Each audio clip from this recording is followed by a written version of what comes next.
ለ2000 ዓመታት በአክሱም ግዙፍ ሐውልቶች ጥላ ስር የታሪክ መጻሕፍት ሊነግሩን ያልፈለጉ ምሁራን ለመናገር የፈሩት አንድ አስደንጋጭ እውነት ተደብቋል። የአክሱም ነገሥታት የነበራቸው ወርቅና አልማዝ ብቻ ሳይሆን ወደ ሌላ ዓለም፣ ወደ ሌላ መንፈሳዊ ልኬት የሚወስድ ቁልፍ እንደነበራቸው ብነግራችሁስ?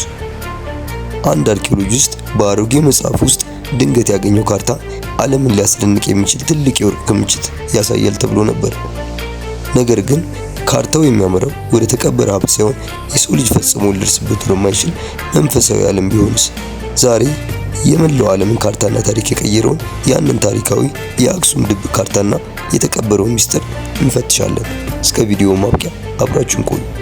ክፍል 1 የአክሱም ስልጣኔና የንጉሶች ሀብት። ታሪካችንን ለመረዳት ወደ ኋላ 4ኛው ክፍለ ዘመን መመለስ አለብን። የአክሱም መንግስት በጊዜው ከነበሩት 4 ታላላቅ ኃያላን መንግስታት አንዱ ነበር። በአፍሪካ ቀንድ ላይ የተንጣለለው ግዛቷ በንግድና በባህል የበለጸገ ነበር። ነገስታቱ እንደ ንጉስ ካሌብና ንጉስ ኢዛና ያሉ ታላላቅ መሪዎች ነበሩ። ከሮማ ከፋርስና ከህንድ ጋር የጠበቀ የንግድ ልውውጥ ነበራቸው። ይህም ለአክሱም ግዙፍ ሀብትና ኃይል አስገኝቶለታል። የአክሱም የወርቅ ሳንቲሞች በጊዜው በዓለም ዙሪያ ተቀባይነት ነበራቸው። ይህን ያህል ሀብት የነበረው መንግስት በምድራዊ ወርቅ በላይ የሆነ ታላቅ የተቀበረ ሚስጥር እንደነበረው ብዙ ቲዎሪዎች ይናገራሉ። ክፍል 2 ድንገተኛው ግኝት ሚስጥራዊ ካርታ። ስሙን መግለጽ የማይፈልግ አንድ አርኪኦሎጂስት በ17ኛው ክፍለ ዘመን የተጻፈና የነገስታት መዝገብ የሚል መጠሪያ ያለው አሮጌ መጽሐፍ ሲያገላብጥ በመጽሐፉ ሽፋን ጀርባ የተደበቀ አንድ ብራና አገኘ። ብራናዎቹ ላይ የተሳለው ካርታ የአክሱም ተራሮችና የሐውልቶችን ቦታ ያሳያል።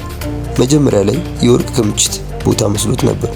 ነገር ግን ካርታው በጥልቅ ሲመረመር ግር የሚሉ ምልክቶችን አገኘ። ምልክቶቹ ከምድራዊ አቀማመጥ ይልቅ ከዋክብት ጋር ይገጥማሉ። አርኪኦሎጂስቱ ምርመራውን ሲቀጥል ካርታው የሚያመለክተው መሬት ውስጥ ሳይሆን በአየር ላይ ያለ ፖርታል እንደሆነ ተረዳ። ክፍል 3 የአክሱም ሐውልቶችና የኃይል ማስተላለፊያዎች። የአክሱም ሐውልቶች ለምን ረዘሙ? ለምንስ ወደ ሰማይ አመለከቱ? የሐውልቶቹ ርዝመትና አቀማመጥ ከምድራዊ የንግድ መስመር ይልቅ ከዋክብት አስተላለፍ ጋር የሚመሳሰል ነበር። አንዳንድ ምሁራን እንደሚሉት ከሆነ እነዚህ ሐውልቶች እንደ አንቴና የሚያገለግሉ የኃይል ማስተላለፊያዎች ነበሩ። የአክሱም ነገስታት የከዋክብት ጥበብና መንፈሳዊ ኃይል በመጠቀም ከሌላ ዓለም ጋር የመገናኘት ጥበብ ነበራቸው። ክፍል 4 ቲዎሪውና መንፈሳዊ ዓለም። ይህ ድብቅ ካርታ የሚያሳየው ነገስታቱ በጸሎትና በከፍተኛ መንፈሳዊ ጥበብ ተጠቅሞ የሚከፍቱት መንፈሳዊ በር እንደነበር ነው።